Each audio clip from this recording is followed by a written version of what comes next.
ఇప్పుడు ఇవాళ బన్నీకి సోషల్ మీడియాలో ఎందుకు ఇంత నెగిటివిటీ వస్తుందంటే గతం నుంచి వస్తున్న కనపడకుండా పెంచుకున్న నెగిటివిటీ.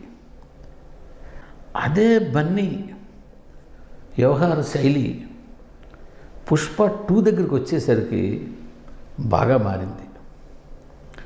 పుష్ప 1 తర్వాత కొంత మారింది, పుష్ప 2 తర్వాత మారింది. బన్నీ టీము అతని దగ్గరికి వెళ్ళి, సార్ స్టేజ్ మీద బన్నీ గారు ఒకటే ఉంటారు, మీరెవరు బన్నీ స్టేజ్ మీద వద్దు, అది మా ప్రోటోకాల్ సిస్టమ్ అందంట.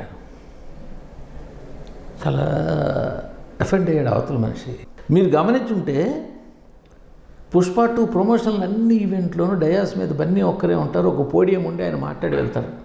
అదేవిధంగా పుష్ప 2 ఈవెంట్లన్నిటికీ వచ్చినప్పుడు బన్నీ నడక చూడండి, ఒక కొద్దిగా స్లో ఫ్రేమ్ టైప్లో అలాగా ఒక కమాండర్ నడుస్తున్నట్టుగా. ఇవన్నీ బన్నీ బాడీ లాంగ్వేజ్ వచ్చిన మార్పులు. ఐకాన్ స్టారే. ఇప్పుడు ప్రతి హీరోకి ఓ బిరుదు ఉంది, ఆ బిరుదు గుండెల్లో తగిలించుకుని తిరగట్లేదు కదా. సూపర్ స్టార్లు ఉన్నారు, మెగా స్టార్లు ఉన్నారు, మెగా పవర్ స్టార్లు ఉన్నారు, యంగ్ టైగర్లు ఉన్నారు, మాస్ మహారాజులు ఉన్నారు. వీళ్ళెవరూ కూడా గుండెలకి లేబుల్ పెట్టి తిరగట్లేదు కదా.